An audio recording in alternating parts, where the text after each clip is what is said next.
오늘은 김누리 교수의 경쟁교육은 야만이다라고 하는 책의 첫 번째 시간이지요. 이 책이 총 5부로 구성되어 있는데 그중에 3부까지 제한 시간에 읽어오라고 얘기를 했었지요.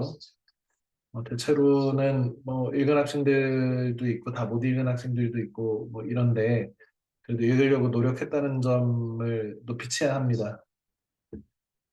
어, 김누리 교수는 음, 이분 형도 되게 유명한데 김한길 씨라고 소설가고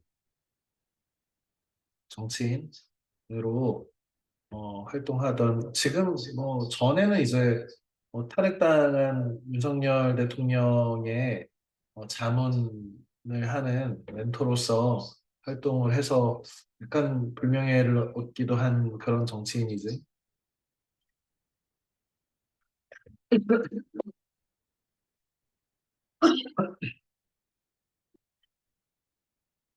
음, 윤리 교수의 아버님이 아마 그 이 국회의원을 했었나? 아무튼 좌파 정치인으로 유명한 옛날 정치인이고, 그 아들들이어서 그런지 학계에 있든 문학계에 있든 이렇게 정치와 관련된 발언들을 어, 하는 뭐 그런 사람입니다. 음, 현재는 중앙대학교 동문과 교수로 재직 중이고, 뭐 학력은 뭐 이렇게 남아 있네요. 선생님이 이 김누리 교수의 책에 대해서 이렇게 잘 알게 된 거는 어, JTBC인가? 방송국의 차이나는 클래스에서 독일 68 혁명과 그 다음에 우리나라의 86 혁명 뭐 이렇게 일부러 거꾸로 이렇게 하는 우리 통상 87년 체제라고 하는 어, 과 관련해서 독일 사회와 우리 사회의 차이점이라든지 이런 것들을 설명하는 강의가 굉장히 인상적이었어. 그래서 대중 강연이 그래서 교육개혁이라든지 교육 뭐 혁명이라고 주장하는 뭐 이런 독일 사회의 그 교육제도라든지 사회제도라든지 이런 것들이 우리 사회에 현재 갖고 있는 문제점들을 해결하는 데 도움이 될 만한 그런 아이디어들이 많다라고 하는 것을 제시해서 어떻게 관심 갖는 그 강연이었고 그 책을 그 강연 보고서 바로 우리의 불행은 당연하지 않습니다라고 하는 이 책을 읽었는데 어, 그 강연의 강의록처럼 거의 이제 별 내용적 차이는 없었지만 그래도 아무래도 구술로 강연하는 것보다는 체계적으로 안정적으로 잘 읽을 수 있는 책이어서 우리의 불행은 당연하지 않습니다라고 하는 우리 사회 문제점을 분석하고 그 원인을 경쟁적인 사회 분위기, 초고도화된 개인주의, 과도한 자본주의, 배금주의 뭐 이런 것들에서 원인을 찾고 독일 사회에서 해법을 찾는 이 책에 대해서 선생님 되게 어, 흥미있게 읽었고, 그 다음에 전에 이제 우리 이 줌 수업에서도 한번 다뤘던 책인데, 작년에 다뤘던 책인 것 같은데, 헤르만 헤세, 뭐 우리 데미안의 작가지, 황야의 일이라고 하는 작품을 김누리 교수의 번역으로 한번 다룬 적이 있습니다. 그래서 음, 개인적으로는 물론 이제 김누리 교수의 생각이 온전히 선생님 생각과 일치한다라든지 무조건 지지한다는 것은 아니지만 그래도 어, 약간 급진적이고 파격적인 제안일지라도 현재 우리 사회가 갖고 있는 여러 가지 문제점을 이렇게 용감하게 비판하고 그것에 대해서 단지 비판만 하는 것이 아니라 어, 독일 사회에서 적용된 아이디어 같은 것들을 제시하는 굉장히 의미 있는 아이디어를 제시하는 사람이라고 생각해서 새롭게 이번에 경쟁교육은 야만이다가 아마 선생님 기억으로는 작년에 나온 책이라고 생각하는데 이 책이 나오자마자 이 책을 학생들하고 같이 읽으면 좋겠다. 왜 그러냐면 선생님도 사실은 이 경쟁교육의 사교육이 아주 선두에 서 있는 사람이고 그리고 너희도 어, 이 경쟁교육의 현실 속에서 지금 당장에 살고 있는 어, 우리의 어떤 당면한 과제이기도 하고 이 경쟁교육이 우리 사회의 가장 큰 문제점의 원인일 수 있겠다라고 하는 김유리 교수의 생각에 대해서 좀 같이 생각을 해볼 만한 책이다. 그 우리 현실이니까. 그래서 이 책을 선정하게 됐습니다. 기회가 되면 아마 유튜브에서 JTBC 방송국의 차이나 클래스에 출연한 어, 김유리 교수 강연이 몇 편이 있을 거야. KBS 쌤과 함께라고 하는 프로그램에서도 출연해서 비슷한 논조의 이야기들을 그 강의하는 영상이 있는데 음, 이 책이 너무 어렵다거나 시간이 너무 부족해가지고 다 못 읽겠다라고 하는 친구가 있으면 다음 시간까지 하다못해 지금 차이나 클래스의 김누리 교수의 강연과 혹은 KBS 쌤과 함께 요 두 강의들 중에 어느 것 하나라도 좀 이렇게 시청을 하고 왔으면 좋겠습니다.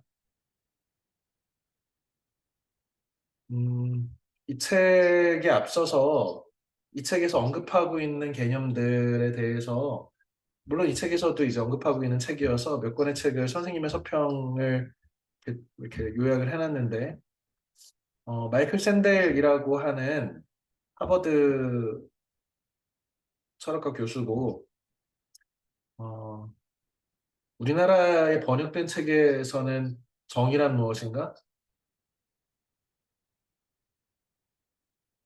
이게 전 세계적인 베스트셀러, 밀리언셀러가 된 책이고 아마 집집마다 한 권씩은 꼽혀져 있는데 잘 안 읽는 책으로 유명하지. 정의란 무엇인가의 저자가 지금으로부터 한 뭐 5년 전, 2020년이고 5년 전쯤에 공정하다는 착각이라고 하는 책을 썼는데 선생님은 샌델의 다양한 책들, 뭐 정의란 무엇인가, 돈으로 살 수 없는 것들, 뭐 자본주의 비판이고 완벽에 대한 반론, 이것은 그 약물이라든지 생화학적인 진보라고 하는 우리의 문제점들을 의학이나 약물을 통해서 개선하는 것에 대해서 우리가 추구하는 방향이 도덕적으로나 사회의 정의에 문제는 없는가 이런 것에 대한 책이어서 굉장히 흥미있는 책이고요. 샌들 중국에서 중국을 말한다는 샌들이 중국 대학생들하고 토론하면서 유학의 전통이라든지 이런 것과 관련해서 같이 토론한 내용들을 책으로 만든 내용인데 이것도 관심 있는 친구들은 좀 검토해 볼 만하고요. 정치와 도덕을 말한다는 정의란 무엇인가 돈으로 살 수 없는 것들 정치와 도덕을 말한다 거의 유사한 책들이야. 그래서 사례를 중심으로 특히 미국 사회 안에서 어, 우리 이 공동체주의자인 샌델의 관점에서 우리가 과도한 공리주의, 과도한 합리주의 혹은 자본주의 시장 경제가 사회의 공정이라든지 사회의 어떤 이 정의라고 하는 것들을 좀 해치고 있는 것은 아닌가라고 하는 반성적인 책들이고 사례 위주로 어떤 답을 내린다기보다는 여러 가지 철학적 관점에서 이런 식으로 설명할 수 있다, 저런 식으로 설명할 수 있다 이런 책들이니까 음, 기회가 되면 마이클 샌델의 책들을 좀 이렇게 읽어보면 좋겠다 앞으로 너희가 이제 중고등학교 수준이면 충분히 읽을 수 있는 책이고 어, 그런데 다시 원래 이야기로 돌아와서 이 공정하다는 착각에서는 능력주의를 비판하거든.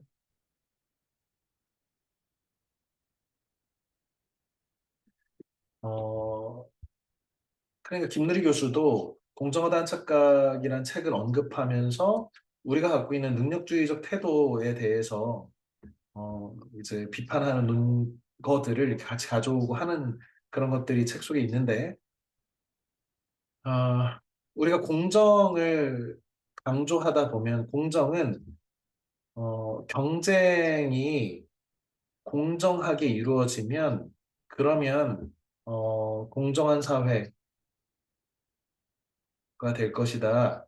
이렇게 얘기하는데 이 공정한 경쟁이라고 하는 것이 사실은 착각이고 어, 사실상 공정한 경쟁은 있을 수 없다라고 하는 그런 논조의 책이야. 그러니까 예를 들어서 우리가 어, 능력주의라고 하는 것이 과거에는 분명히 효용이 있었다는 거야. 능력주의는 간단히 얘기하면 시험이나 경쟁에서 승리한 사람이 사회적인 좋은 것들을 갖는 것에 대해서 그것은 그 사람이 열심히 노력했고 그 사람이 능력이 출중하기 때문에 그 좋은 위치와 좋은 환경과 좋은 어떤 그 인센티브를 얻는 것이 정의롭다라고 하는 그런 생각을 일반적으로 능력주의라고 한단 말이에요. 더 간단히 얘기해서 공부 잘해서 서울대 나오면 출세하고 돈 많이 벌고 행복하게 사는 것 당연하다. 누군가가 서울에 있는 대학을 나오고 그렇지 못해서 지방대학을 나온다면 당연히 지방대 나온 사람보다 서울에 있는 대학 나온 사람들이 더 잘 먹고 잘 사는 거 당연한 거지. 그게 정의로운 사회 아니야? 이렇게 생각하는 것이 능력주의인데 이것이 능력주의가 과연 공정한 것이냐? 다시 말하면 수능 시험 잘 봐가지고 그 이후의 삶들이 더 윤택하고 좋은 대학을 갈 수 있는 고등학교 성적이 좋다는 것이 그 사람의 가치를 나머지 인생 가치를 그렇게 어, 더 좋은 위치로 유리한 위치에서 계속 살게 하는 것이 과연 정의로운 사회냐? 왜 그러냐면 우리가 사실은 운에 의해서 많은 것들이 결정되기 때문이라는 거야.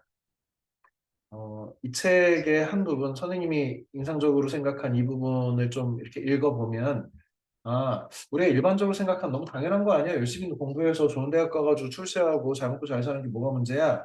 라고 했던 것이, 이게 뭔가 편견이고, 지금 김누리 교수가 얘기하는 일종의 이데올로기, 이념적 어떤 이데올로기다. 사회가 이렇게 지배층이 만들어낸 이데올로기에 우리가 좀 무비판적으로 너무 그냥 받아들이는 건 아닌가? 이런 생각을 좀 하게 하는 문장이어서 선생님이 한번 같이 읽어보려고 이렇게 따왔습니다.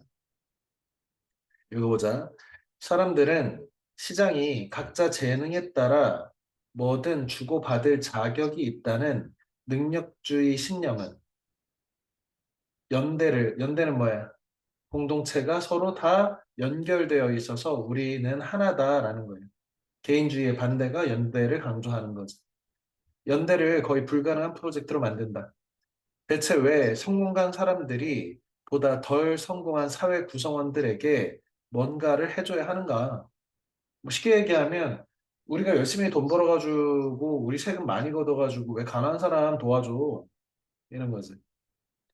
이 질문에 대한 해답은 우리가 설령 죽도록 노력한다고 해도 우리는 결코 자수성가적 존재나 자수성가, 자기 손으로 일가를 이룬다 이런 뜻이야. 그러니까 자기가 열심히 노력해가지고 진짜 노 베이스에서 부모의 도움이나 이런 것 없이 성공하는 것, 이게 자수성가라고 합니다. 스스로 자자에 손수자에 이룰 성자에 집가자를 쓰지.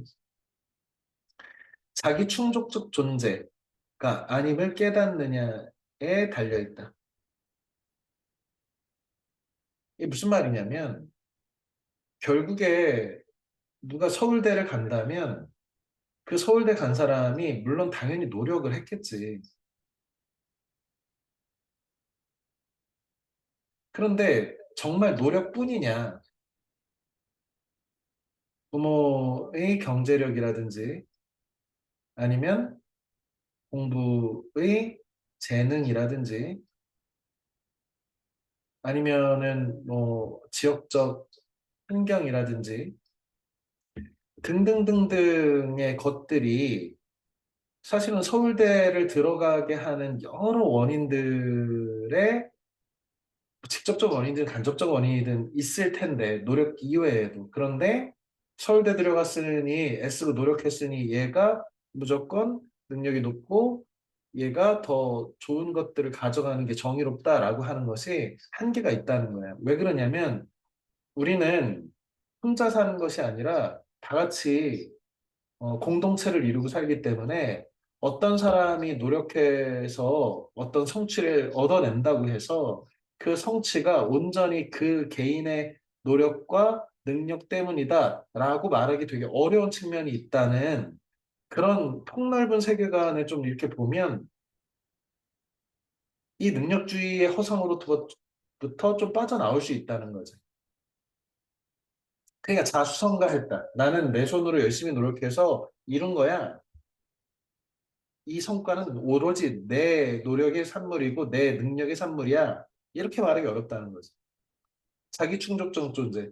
예를 들어서 마이클 조단이 농구를 잘해가지고 어마어마한 부를 얻었는데 세금을 너무 많이 걷는 거야. 그래서 내가 열심히 농구해가지고 농구 잘해가지고 나 농구 잘하려고 노력하고 재능 타고나가지고 이렇게 애써가지고 번 돈을 왜 이렇게 세금을 많이 걷어가? 그러면 어떤 말이야? 너 혼자서 이룬 게 아니고 미국 사회가 NBA라고 하는 거대한 스포츠 시장을 형성하는 사회적 분위기와 문화가 있었고 그것을 만들어내는데 우리 공동체가 함께 만들어서 그 안에서 네가 돈을 번 것이지. 그리고 너의 돈은 그 수많은 사람들이 얽히고 설켜서 만들어 놓은 이 사회적인 어떤 산물이니까 너가 많이 벌었으면 그만큼의 노블리스 오블리주를 생각해서 세금을 많이 사회에 환원하는 것 정의로운 거야. 이렇게 얘기하는 너 혼자 자기 충족적, 너 혼자 사는 존재 아니야 라고 말한다는 거지. 사회 속에 우리 자신을 그리고 우리가 사회가 우리 재능에 준 보상은 우리의 행운의 덕이지 우리의 업적이 아님을 찾아내는 것이 필요하다. 공정하는 착각의 가장 중요한 키워드가 바로 행운이라는 키워드예요. 우리 사회의 그 부자의 대표, 삼성전자 회장인 이재용 회장이 뭐 선생님이 알고 있기로는 뭐 10조 가까운 돈이 있지 않나? 그런데 그 돈의 대부분은 자신의 노력이나 업적이 아닌 행운의 덕이지. 좋은 가문에서 태어났고 아버지한테 어마어마한 유산을 물려받은 사람이지. 그래서 신의 은총인지 어쩌다 이렇게 태어난 때문인지 운명이 장난인지 몰라도 덕분에 나는 여기 서 있다. 이런 겸손함은 우리를 갈라놓고 있는 가혹한 성공윤리, 뭐야? 능력주의지. 돌아설 수 있게 해준다. 그것은 능력주의의 폭정을 넘어 보다 덜 악의적이고 보다 더 관대한 남들에게 베풀고 내가 겸손하게 훌륭한 인격적 삶을 살아가는 것으로 우리를 이끌어 줄 수 있다는. 음.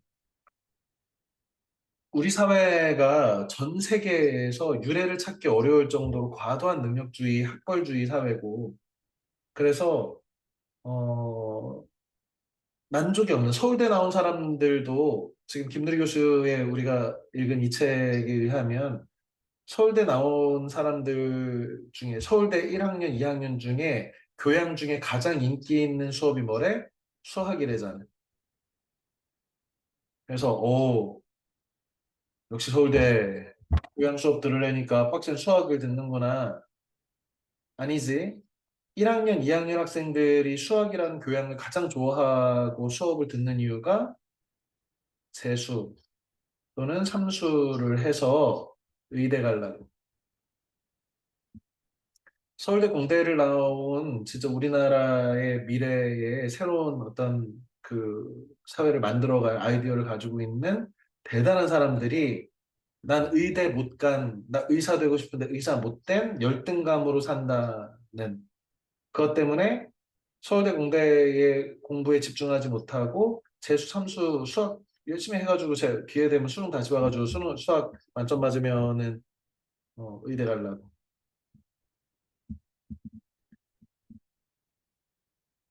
이런 아이러니한 세계가 왜 만들어지냐?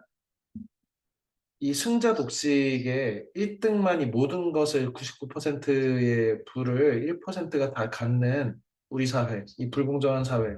나머지는 다 루저가 되고 단지 이 극소수의 몇 명만이 승자가 돼서 모든 것을 독식하는 이 과도한 양극화 사회가 이것이 그 사람이 열심히 노력했고 능력이 있었으니 그렇게 가져가도 돼라고 하는 일종의 이데올로기, 일종의 그냥 지배층의 사상, 이념이라는 거지.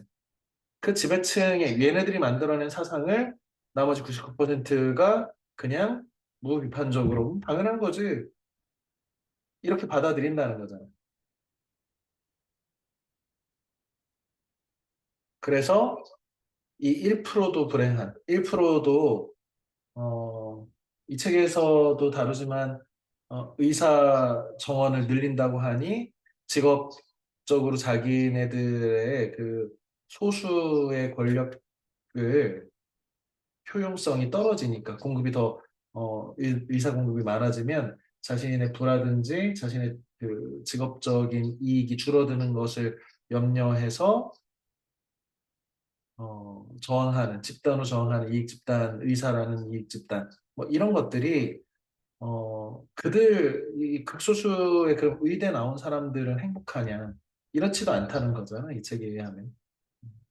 그래서 우리가 너무나 과도한 뭐 경쟁이 효용을 높이고 경쟁은 물론 필요한 요소가 있지.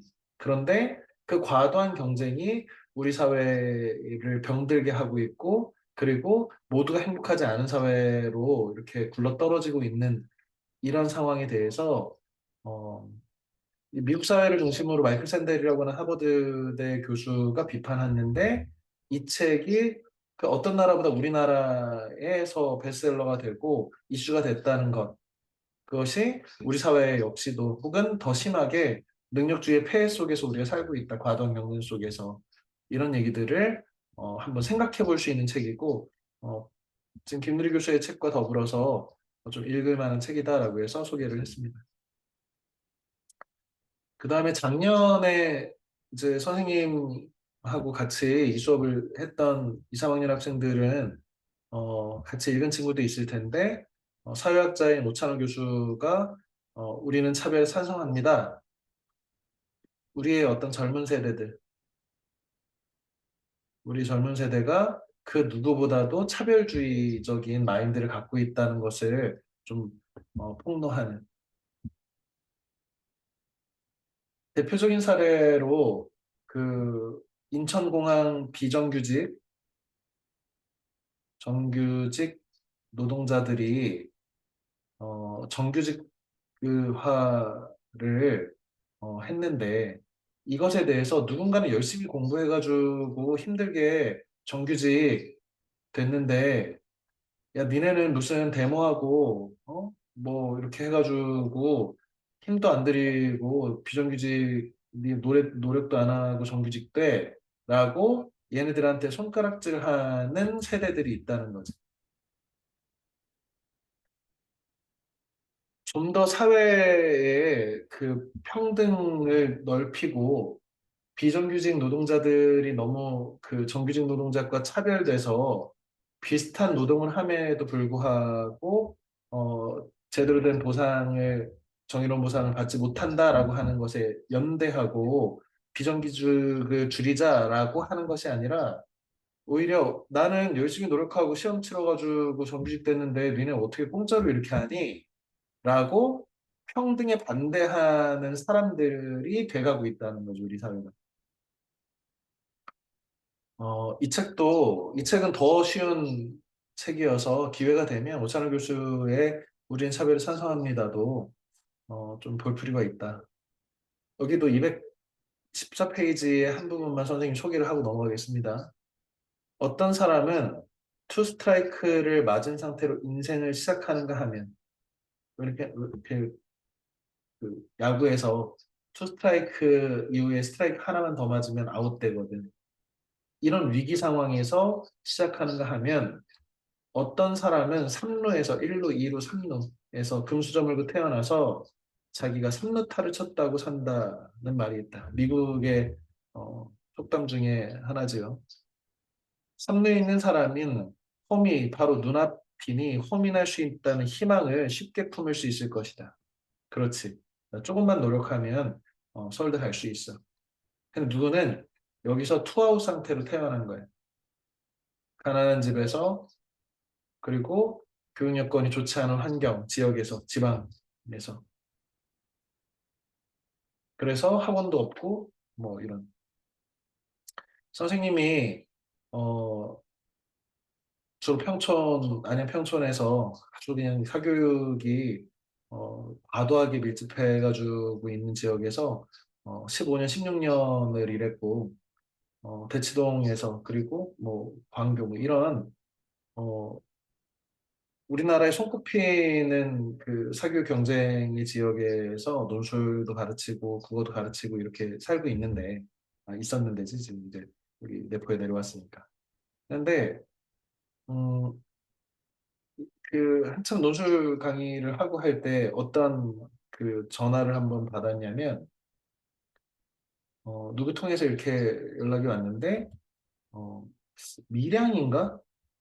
저는 정확하게 기억이 안 나는데 통영인가 밀양인가의 그 지역 학생인데 지금 그 면접이구나. 고대 1차 시험에 패스가 돼가지고 면접을 봐야 되는데 이 지역에서 면접에 관한 조언을 해줄 수 있는 사람이 아무도 없다는 거야.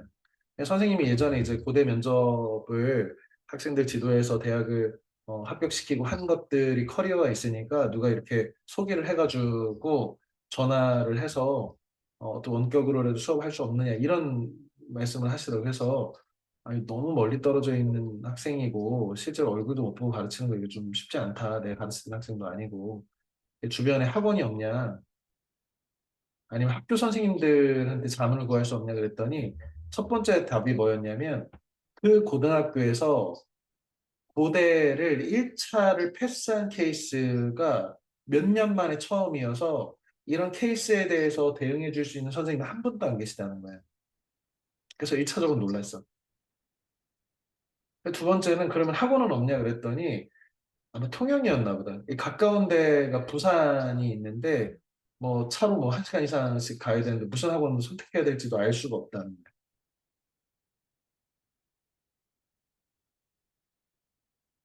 그런 아이들이 있고, 그리고 당장에 내 눈앞에는 대치동이나 성촌 같이 사교육이 발달해 있어서, 그러니까 입시를 많이 치러보고 어떤 학생은 붙고 어떤 학생은 떨어지고 하는 케이스들을 많이 알고 있어서 그것을 알려줄 수 있는 사람이 바로 옆에 그냥 있는 사람. 당연히 이쪽이 유리한 거지. 그런데 누가 고대를 들어갔다. 이 학생이 부탄이 떨어졌는지는 선생님 확인할 수는 없지만 만약에 이 학생이 떨어지고 대치동이나 평촌에 있는 학생이 붙었다면 그것은 이 학생의 노력, 능력으로 이 학부를 평가하는 것이 온당하냐. 그리고 아예 희망을 품지를 못하는 상황이라는 거예요. 왜? 지금 삼루에서 태어나면 조금만 있으면 어떻게 하다 보면 누가 안타 쳐주면 슉 들어오면 되잖아. 이러면 나는 충분히 할 수 있어. 이 자신감을 가지고 노력하는 학생과 투아웃이어서 난 살짝 한 번만 실수하면 또르륵 떨어져서 아웃돼서 집으로 가야 돼. 같을 수가 없다는 거지. 그런데 결과적으로 그게 어떤 인생과 두 인생을 너무 극단적으로 나누는 그런 사회. 심지어 고등학교 때 시험 한 번 본 것이 평생의 학벌이라고 하는 딱지가 붙어가지고 마치 그 사람의 평생의 계급처럼 혹은 그 사람의 인격이나 그 사람의 능력을 평가할 수 있는 것처럼 간다는 것은 이거는 너무 황당할 정도로 비합리적이지 않나 이런 얘기들을 김누리 교수가 하는 거죠. 물론 이제 오찬호 교수의 책이나 샌들의 책에서도 그런 얘기들이 공통적으로 있는 거고. 더 읽어봅시다. 그러나 이미 투 스트라이크에 몰린 사람, 좋지 않은 환경에서 자라고 능력 재능이 없는 사람, 그런 희망을 품기조차 힘들고 마음에 쫓겨서 이게 문제지. 마음이 꺾이는 거지. 삼주일당할 확률이 높다.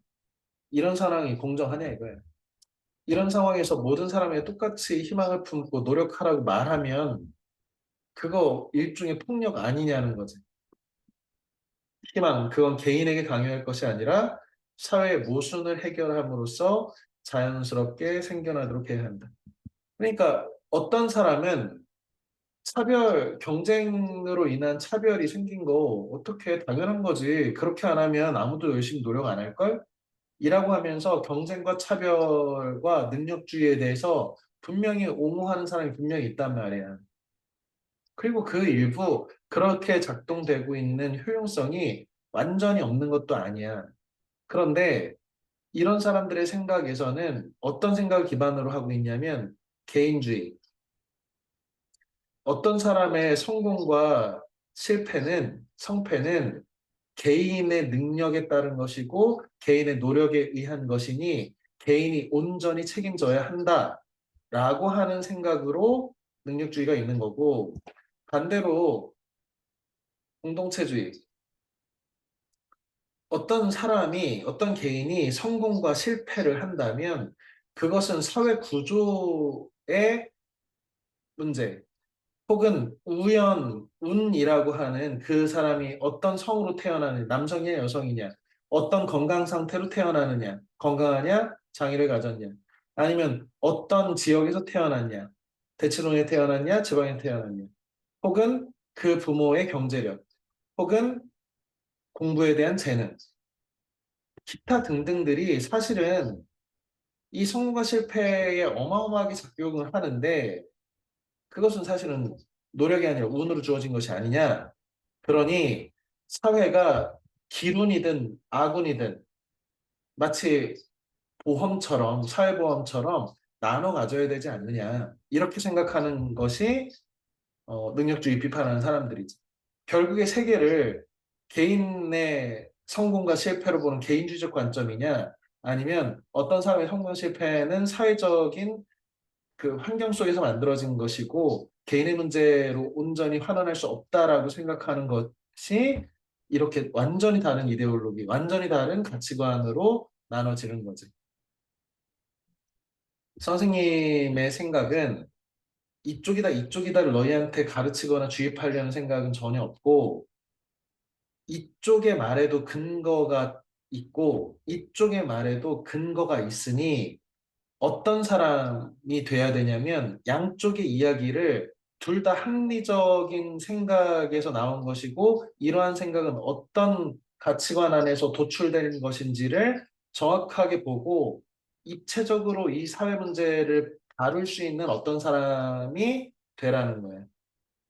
그러려고 이런 책들을 읽고 이런 책들을 읽히고 선생님이 설명을 하고 있는 거지. 왜? 사회는 그렇게 단순하게 이분법적으로 설명할 수 있는 게 아니고 만약에 어떤 것에 대해서 단순하게 이분법적으로 내가 생각이 된다면 나는 개인주의자야, 나는 공동체주의자야라고 어느 한쪽으로 이야기가 끝나버린다면 자신이 뭔가 무지하고 이 세계에 대한 교양이 좀 떨어지는구나라고 생각해도 된다고 생각해. 그래서 너희가 어떤 특정 이념에 휩쓸리지 않기 위해서는 다양한 관점의 생각들의 근거와 그런 근거 속에서 이 사람들이 주장하는 바에 대해서 충분히 비판적으로 양쪽 모두에서 비판적으로 생각하고 사유할 수 있는 사람을 만들어야지 그런 생각 안에서 너희가 더 깊이 있는 사람, 눈매가 더 깊은 사람들이 될 수 있다고 생각하고 그래야지만이 아이러니하게도 공부를 잘하고 좋은 대학 갈 수 있다고 선생님 생각해. 음. 사회는 그런 사람들을 리더로 원하니까.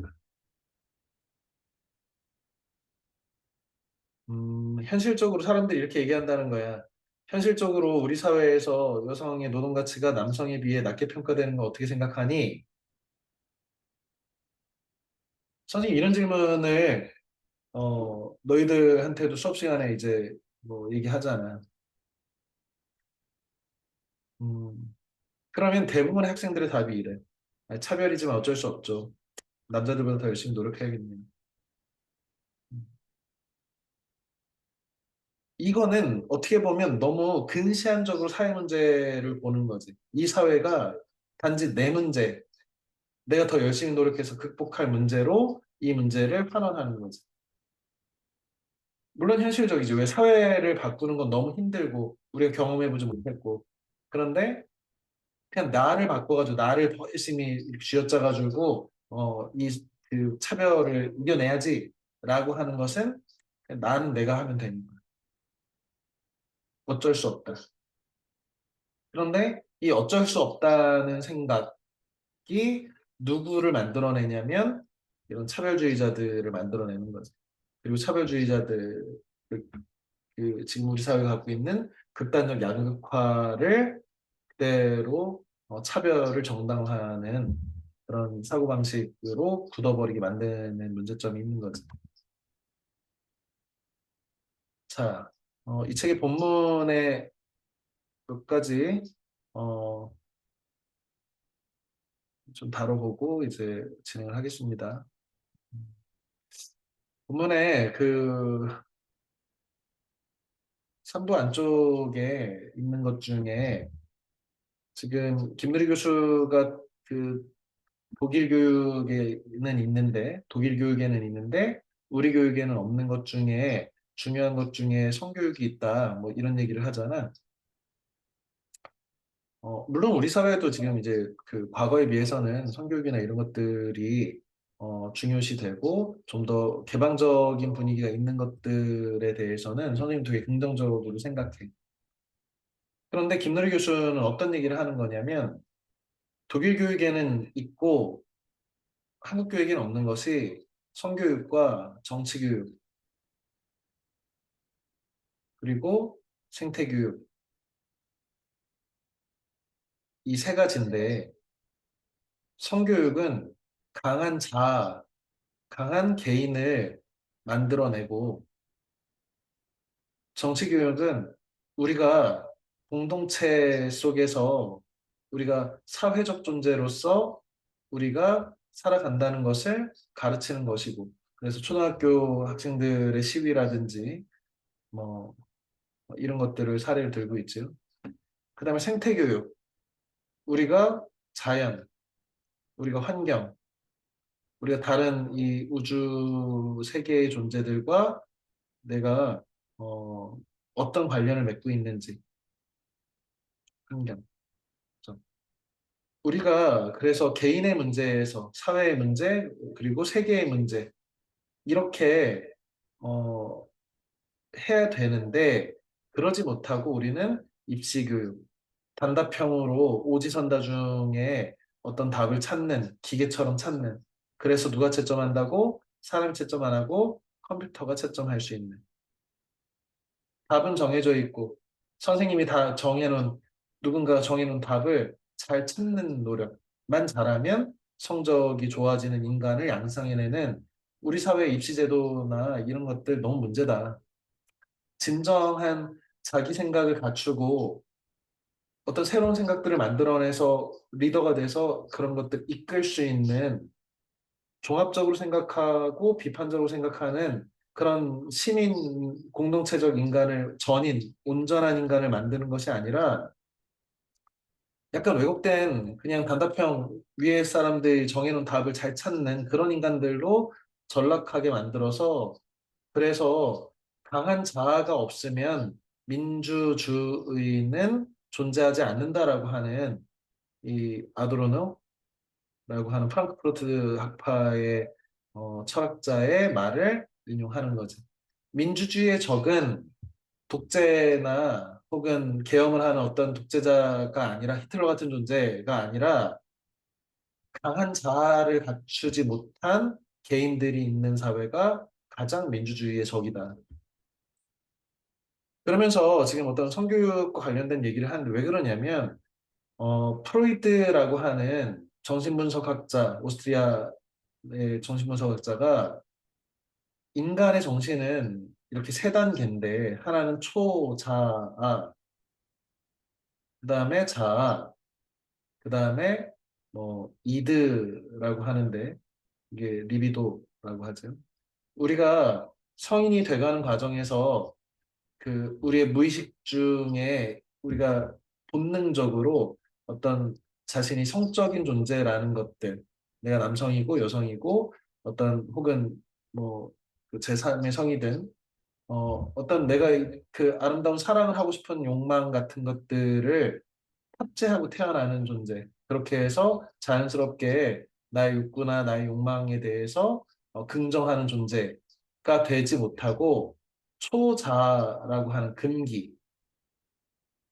성은 악한 거고, 성은 추한 거고, 성은 숨겨야 되는 것이고, 이렇게 해서 이 초자의 금기 때문에 이 자아가 제대로 성장하지 못하고 죄책감에 사로잡히게 된다면 나의 자연스러운 어떤 성적인 욕망이라든지 이성과 혹은 동성과 사랑하고 싶은 누군가와 내가 아닌 존재와 사랑하고 싶은 그런 마음들에 대해서 그것은 죄악이야. 죄책감을 갖게 하는 어떤 것은 자아를 제대로 성장하지 못하게 한다.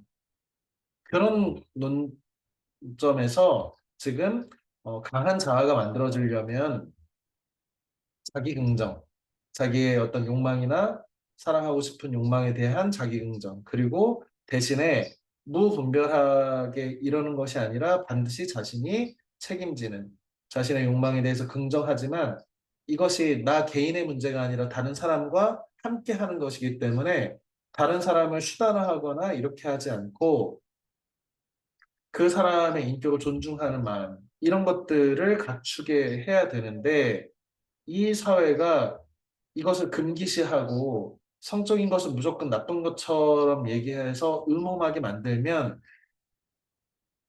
이 책에서는 김두리 교수가 뭐라고 하냐면 성이 됐지만 그냥 사춘기의 사람들로 살아가게 만든다고.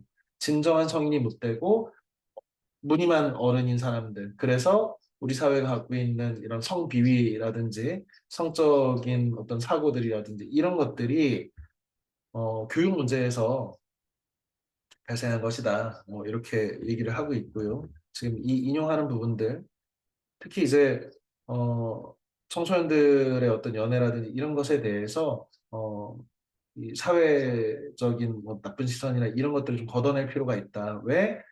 그 누군가를 깊이 있게 사랑해보지 못한 인간이 어떻게 수많은 인류를 사랑하는 휴머니스트가 될 것인가. 그리고 독일 학생들 학창 시절에 엄청나게 책을 많이 읽는다. 어, 현실적으로 선생님이 중등부 학생들한테 사실은 이런 책들을 계속 소개하고 읽자고 하고 강제하고 억압하고 해가지고 이 매번 이렇게 곤욕을 치르고 있는데 사실은 선생님도 너희들이 읽기 싫은 책을 이렇게 매주 읽고 선생님한테 잔소리 듣고 해야 되는 것이 엄청 힘들다는 걸 알고 있어. 그런데 그래서 이제 오늘 단톡방에 선생님이 그 공지를 올렸잖아. 너희들이 이 시간에 같이 읽고 싶은 책들이 있으면 추천을 해라. 그러면 충분히 반영하겠다라고 해놨으니까 어, 선생님은 사실 고전 위주로 아니면은 그 너희가 읽을 수 있는 수준에 꼭 읽어야 된다고 생각하는 좀 이렇게 비판적이고 다양한 생각을 할 수 있는 여러 분야의 책들을 읽혀서 너희가 제발 좀 문장을 긴 호흡의 문장들의 책을 읽히지 않으면 현실적으로 선생님이 니네를 어, 국어 성적을 이제 고등학교 올라가지고 높은 성적을 얻기가 어려우니 입시학원 원장이 지금 이렇게 시키고 있는 거잖아. 그냥 선생님은 사실 그 이유가 제일 크지. 어, 너희 수능 잘 보게 하고, 혹은 논술 시험 보는데 바탕이 될 만한 이런 것들 심어야겠다라고 해서 시키는 거야, 사실은. 나는 입시학원 원장이니까. 그런데, 물론 그 과정에서 너희가 더 깊이 있는 사고를 가질 수 있는, 그래서 좀 더 깊이 있는 인간, 다른 사람들과 공존하면서 다른 사람의 문제에 연민하고 공감하면서 사회 리더로서 어, 역할을 할 수 있는, 그래서 어떤 편견이라든지 차별적인 의식이라든지 이런 것들로부터 좀 벗어날 수 있는 좀 이렇게 유연한 사고를 갖고 그좀 괜찮은 사람이 되는 것도 이런 많은 책들을 통해서 좀 생기지 않을까라고 부수적으로 생각하는 거지, 오히려. 그래서 너희들한테 읽히고 있는 거고. 근데 어떤 책이 됐든지 너희가 호기심을 갖고 좀 즐겁게 읽을 수 있는 책을 계속해서 읽는 것, 그것이 어, 정말 중요한 거잖아요. 선생님도 이제 아이를 키우는 아빠인데 선생님 아이들이 그냥 뭐 다른 건 모르겠고 책을 잘 읽을 수 있는 사람으로 내가 키우고 싶기는 해. 왜 그러냐면 모든 문제에 있어서 어, 부모나 주변 사람이 이렇게 해라 저렇게 해라 알려줘가지고 할 수 있는 것은 시간적으로나 뭐나 한계가 있단 말이야. 그리고 내가 그런 어, 역량을 갖추지도 못했고. 그러니 내가 할 수 있는 것은 선생님 되게 좋아하는 이 충남 도서관. 충남 도서관에 갈 때마다 선생님은 정말 여기 살기 잘했다는 생각을 하는데 이 어마어마한 책들, 누군가가 한 권의 책을 써내기 위해서 얼마나 애써서 귀중한 책들의 지혜들을 이렇게 방대하게 쌓아놨잖아, 인류가. 내가 그 길에서 내가 필요한 것들을 찾아내서 나한테 적용할 수 있는 사람을 만들기만 하면, 음, 아버지로서 혹은 사회의 선배로서 그리고 어른으로서 내가 할 일을 정말 많이 한 것이다라고 생각하거든. 선생님의 개인적인 직업 윤리가 있다면, 어, 그 일단은 너희들 성적 올리는 것이 나의 기본적인 목표야. 그래서 좋은 대학을 가는데 큰 도움을 주는 것이 선생님의 그 직업 윤리야.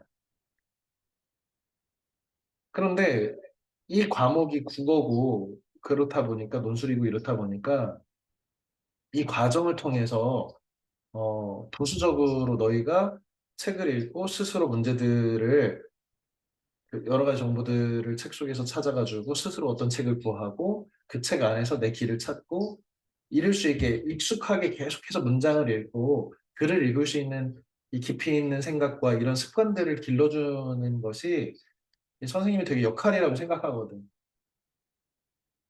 그리고 그런 일을 한다는 것이 나 개인으로서도 그냥 좀 내 직업이 영 나쁜 직업은 아니네 라고 생각하게 나도 이 일을 하면서 보람을 느끼거든.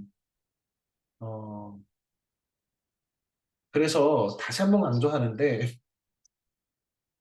어, 약간 어려울 수도 있고 그런데 좀 이렇게 긴 문장의 단행본 정도를 늘 이렇게 읽고 있지 않으면 어느 순간에 너희가 이 수능 시험을 너희 모의고사 선생님이 계속 이렇게 풀리지만 그렇게 긴 글을 읽을 수 있는 능력이 생기질 않아. 어휘 면에서나 아니면 누차 얘기하지만 배경 지식이 없는 글은 우리가 읽기 어렵거든. 그래서 어, 계속해서 다양한 분야의 책들을 선생님이 너희 하기 싫은데도 시키고 있는 거는 그런 이유 때문이다.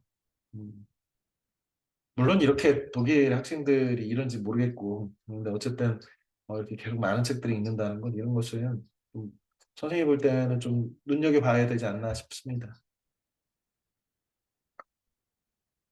시간이 없네. 뭐 이런 것도 되게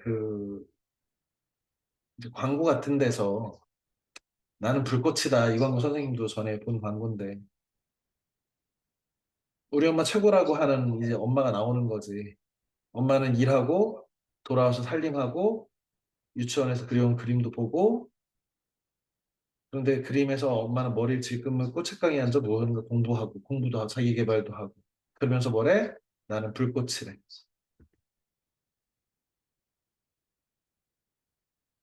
그러니까 누구나 다 이런 슈퍼우먼, 슈퍼맨이 될 수 없는데도 불구하고 이 사회가 이것이 정상이고 만약에 내가 이렇지 못하면 나는 무능하고 무가치한 존재인 것처럼 사회적 분위기를 만들어서 자기 착취의 메커니즘이 만들어진다는 거죠. 과거에는 노예 감독관이 외부에 있어서 채찍으로 노예를 움직이게 했는데, 아니면 군대라든지 혹은 회사라든지 나를 감독하는 감독관이 외부에 있어서 나를 감독하고 나를 체근하고 선생님을 혼내고 해가지고 했는데, 이제는 그게 아니라 You can do it. 너 할 수 있어. 라고 하는 긍정. 이런 것은 이제 한병철이라고 하는 독일의 철학자, 우리 뭐 나라 고대 출신의 이 독일 철학자인데, 피로 사회. 이 피로 사회라고 하는 아주 대단한 책이 있는데, 이게 우리가 우리 사회, 현대 사회를 피로한 사회라고 규정하고, 왜 그러냐면 과도한 긍정. 너 할 수 있다. 너는 불꽃이다. 그래서 그 어느 때보다 자기 개발이라고 하는 것이 당연한 시대. 내가 지난번에도 우리가 같이 읽은 구절에서 보면 무기의 그 재원 같은 것을 말하는 스펙이라는 것에 인간한테 대서 너 스펙이 어때? 나 스펙 관리 중이야. 자기한테까지 스펙이라고 하는, 나는 토익이 몇 점이고 나는 뭐 제외국은 뭘 선택했고 대학은 어느 정도 수준이고 나는 이러이러한 인턴십과 어떤 것들 이렇게 해서 스펙을 막 늘려놔서 내 재원이 높으니 너보다 높고, 그러면 나는 더 나은 스펙이니 더 능력을 증명해서 더 좋은 회사에 들어갈 수 있다. 더 좋은 대학에 들어갈 수 있다. 이렇게 해서 자기 착취한다고. 이제 감독관이 어디에 있냐면 외부에 있는 게 아니라 내 안에 있는 거지. 선생님이 되게 인상 깊은 그 어플리케이션 있는데, 열품타? 열정을 품은 타이머라는 핸드폰 어플인데, 선생님이 한 5, 6년 전에 가르쳤던 제자들이 서로 이렇게 쓰고 있더라고요. 요즘도 쓰는 친구들이 있는 것 같은데. 어떤 거냐면 자기의 공부 자습 시간이나 이런 것들을 이게 올리는 거야. 나 지금 공부 중이다라든지. 그러면 어떤 거냐면 다른 친구들이, 내가 알고 있는 친구들이 몇 시간 자습하는지 몇 시간 공부하는지가 있는 거예요. 이상의 오감도라는 시가 있는데, 시의 내용은 좀 해괴하지만 제1의 아이가 절벽으로 막다른 골목으로 달려가는데 제2의 아이가 달려가고 제3의 13의 아이까지 계속 달려가. 그런데 막다른 골목으로 달려가는데 얘네들은 무서운 아이하고 무서워하는 아이로 구성되어 있어. 그런데 제1의 아이가 무서운 아이여도 괜찮고 제1의 아이가 무서워하는 아이여도 괜찮다는 거야. 이 시가 1930년대 발표됐을 때 조선 문단에서나 이런 독자들은 이게 무슨 개수작이냐 그랬는데, 그 당시 이상이 어떤 의도에서 이런 시를 썼는지는 알 수 없지만 이것이야말로 우리 입시사회, 입시경쟁의 현재 무한 경쟁의 이런 모습을 보여주는 것이 아닌가. 열품타를 보면 이런 거지. 내가 열심히 공부하는 이유는 뭐야? 누군가 옆에 있는 애가 나보다 더 많이 공부하고 더 많이 자기를 착취해서 잠도 안 자고 공부하는 거야. 그러면 그걸 보고서 나는 어때? 무서워. 그럼 무서우면 어떻게? 더 열심히 공부해. 그럼 나는 누가 되는 거야, 이제? 무서운 아이가 되는 거지. 무서워하는 아이인 동시에 무서운 아이. 그래서 마치 오감도, 까마귀가 바라보고 있는 이 불길한 세상의 모습처럼 우리 사회는 항상 공포에 질려 있는 그런 사회가 되는 거지. 귀신의 집에 사는 거지, 그러니까. 무서운 사람과 그 무서운 사람이 어때? 중의적으로 무서운 대상이기도 하고 무서움을 수용하는 사람이기도 한 거지. 나는 남들한테는 경쟁 사회에서 무서운 아이야. 날 이길까 봐.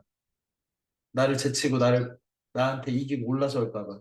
동시에 나는 또 짓밟힐까 봐 무서워서 또 남을 짓밟을 수밖에 없는. 선생님 입시제도 중에 뭐 이렇게 어떤 제도가 좋다 나쁘다라고 이제 의견들이 분분한데, 어떤 한 면에서는 수능 시험하고 내신 시험, 학교 시험하고 이 전국 시험 이게 지금은 이제 1대1 정도의 비중으로 대입에 들어가잖아. 근데 선생님 개인적으로는 선생님 세대는 수능 세대거든. 수능 100% 세대거든. 내신 성적이 거의 입시에 별 의미 없던 시대여서 적어도 내 옆에 있는 학생들, 내 옆에 있는 친구들이 바로 내 어떤 경쟁의 적수는 아니었는데 시대가 어떻게 가다 보니까 지금 뭐 특정 과목 같은 경우에는 전교에서 한 명밖에 1등급이 안 나오는 과목이 있다고 하고 아니면 뭐 적어도 반에서 내가 1등급을 하면 누군가는 1등급이 한 명도 못 받아서 대학 가기 어려운 뭐 이런 바로 내 옆에 있는 공부 잘하는 내 친구가 내 적수가 돼서 내가 얘를 이겨야지만이 내가 대학을 갈 수 있는 이런 입시제도 이거 좀 비정하다고 생각이 들거든. 과거에는 이 정도까지는 아니었던 것 같은데라고. 물론 이제 선생님도 지나서 잘 뭐 모르는 걸 수도 있고, 물론 내신 학교 공부 위주로 공부하는 것이 우리 사회에 더 나은 방식이다라고 하는 충분한 논거들도 있으니까 그런데 일면적으로 보면 야, 어떻게 내 옆에 있는 바로 내 친구하고 경쟁해서 얘를 이기지 않으면 내가 안 되는 그 거의 배틀로얄이라는 영화 속에 한 교실에서 서로 죽고 죽이지 않으면 살아남지 못하는 이런 사회까지 우리가 갔을까라고 하는 것에 좀 선생님도 어른으로 좀 자성하고 어, 대안 없을까라고 하는 생각 때문에 이런 책들에 대해서도 관심을 갖고 한번 읽어보자고 한 겁니다. 음, 지금 혁명 대신 자살을 선택하는 사람들이라고 김윤두리 교수는 이제 얘기를 하는데 내가 정말 죽겠으면 이 죽겠는 문제가 개인의 문제라면 자살을 선택하지. 그런데 이것이 사회 구조나 불평등 사회 구조의 문제라면 이러한 사회 구조에 공감하는 사람들을 모아서 사회 혁명을 하는 것이 낫지 않느냐. 자살 대신에 혁명해야지라고 하는 얘기를 하고 있는 부분이고요. 이 샌델의 능력주의 관련된 얘기가 나와 있고요.